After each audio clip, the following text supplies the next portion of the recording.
పార్టీని కాంగ్రెస్ సుప్రీంకోర్టులో కేసు వేస్తాం, కేసు వేస్తామని చెప్తాను. కేసు వేసుకునేటువంటి అధికారం అందరికి ఉంటుంది, వేసుకోవాలి, తప్పేం లేదు. నేను మాత్రము పొరపాటు ఏం చేయలేదని నేను భావిస్తున్నాను. ఎందుకంటే గత 7-8 సంవత్సరాల నుండి నేను పనిచేశాను, సిన్సియర్గా పనిచేశాను. నా యొక్క సిన్సియారిటీ నాకు గుర్తించలేరు మీరు ప్రధానంగా, కాబట్టి నేను దాని మీద కామెంట్ చేయను. ఎందుకంటే ఒకసారి ఎప్పుడైతే నేను పార్టీ వదిలేసి వచ్చానో వాళ్ళకు తప్పకుండా యాంటీ డిఫెక్షన్ కింద మనకు కోర్టుకు పోయే అధికారం ఉంది, కాబట్టి దాన్ని ఎందుకు వేస్తారో నేను ప్రశ్నించాను. తప్పకుండా అది వేసుకోవచ్చు.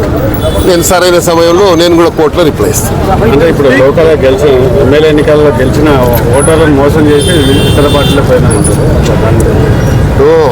ఇది అన్నీ దాన్ని చెప్తే చాలా రకాల అర్థాలు వస్తాయి. ఎందుకంటే గతంలో కూడా జరిగినాయి ఇవన్నీ, ఇప్పుడు కూడా జరిగినాయి.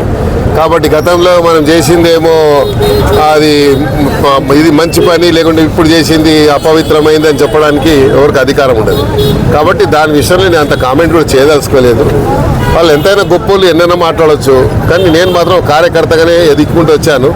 ఇంకా ఎదగాలనే కోరికతోనే రాజకీయాల్లో పనిచేస్తున్నాను, కార్యకర్తలకు పనిచేస్తున్నాను, కార్యకర్తలకు అండదండగా ఉండి పనిచేస్తున్నాను. కాబట్టి కార్యకర్తలను కాపాడుకుంటూ వచ్చారు.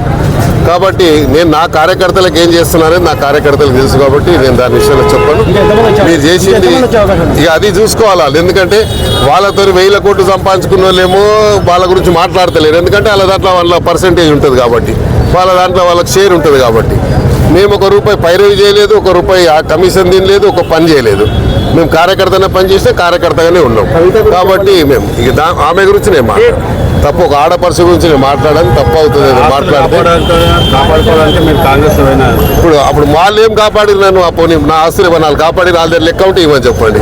ఇప్పుడు వీళ్ళు ఏం కాపాడతారు, వాళ్ళు ఏం కాపాడిరు, మరి వాళ్ళ దగ్గర ఏమో లెక్క ఉంటే ఇవ్వని చెప్పు, కొంటే ఆ లెక్క వాళ్ళకే ఇచ్చేస్తా. పోనీ ఎంపీ స్థాయి ఎలక్షన్లో అర్హత మీకుందా, ఏం తెలుసు ఆయనకి ఎంపీ గురించి? ఇక ఇప్పుడు ఆయన ఎవరెవరికి ఏముంది అనేది అవన్నీ ఎందుకు, కానీ ఎంపీకి మన ఒక ప్రొసీజర్ ఉంటుంది, ఎమ్మెల్యేకి ఒక ప్రొసీజర్ ఉంటుందా? ఆ ప్రాక్టీస్ ఒకటే ఉంటుంది. పార్లమెంటరీ ప్రాక్టీస్ అనేది ఒకటే తీరు ఉంటుంది. ఏదైనా దానికి ఒక పార్లమెంటరీ ప్రాక్టీస్ అనేది పార్లమెంట్లో కూడా అదే డిబేట్స్ జరుగుతాయి, అసెంబ్లీలో కూడా అవే డిబేట్స్ జరుగుతాయి. ఆడేం కొత్తవి జరిగాయి, ఈడేం ఇది జరిగింది. కాకపోతే దేశవ్యాప్తంగా అక్కడ జరుగుతాయి, రాష్ట్ర వ్యాప్తంగా ఇక్కడ జరిగితే తేడా. సీఎం గారు 3500 కోట్లు ఢిల్లీకి పంపించారు కాబట్టి వీళ్ళందరితో 3 నెలల్లో పంపించిండా? మరి 3 నెలల్లో అంటే ఇప్పుడు దీని మీద నాకు ఒక ఇది వస్తుంది. 3 నెలల్లోనే రేవంత్ రెడ్డి గారు 3000 కోట్లు ఇలా జరిగింది సంపాదించిండు అంటే మరి 10 ఏళ్లలో మీరు ఎంత లెక్క చేయాలి కదా? 3 నెలలది 10 ఏళ్ళకు ఎంత అవుతుందో లెక్క చేస్తే మరి మీరు 10 ఏళ్ళకి అంత సంపాదించినట్టు లెక్క కదా? దాని అర్థం అంతే వస్తుంది కదా. 3 నెలలకు రేవంత్ రెడ్డి గారు ఇంత సంపాదించిండు అని చెప్పి మీరు ఆరోపణ పెడితే మరి 10 ఏళ్లలో దాని లెక్క తీయాలి. అప్పుడు 3 నెలలకు ఎంత వస్తుందో అనేది. కాబట్టి వద్దు. నా కేసీఆర్ గారు అంటే చాలా గౌరవం ఉంది, ఆయన చాలా గొప్ప, అయినా చాలా మంచి వ్యక్తి కూడా. కాకపోతే ఆయన చుట్టూ ఉన్న వ్యక్తులు ఆయన భ్రష్టు పట్టించారు. కేటీఆర్ గారు పదే ఒకటే మాట్లాడుతున్నారు, 2-3 నెలల్లో జాగ్రత్త బై ఎలక్షన్ వస్తుంది, అందరు రెడీగా ఉండండి అంటున్నారు సార్. జూన్ 5 తర్వాత నేనే ఎంపీగా గెలిచినాక నేనే రిజైన్ చేస్తా కదా. జూన్ తర్వాత ఎట్లాగో వస్తుంది బై ఎలక్షన్.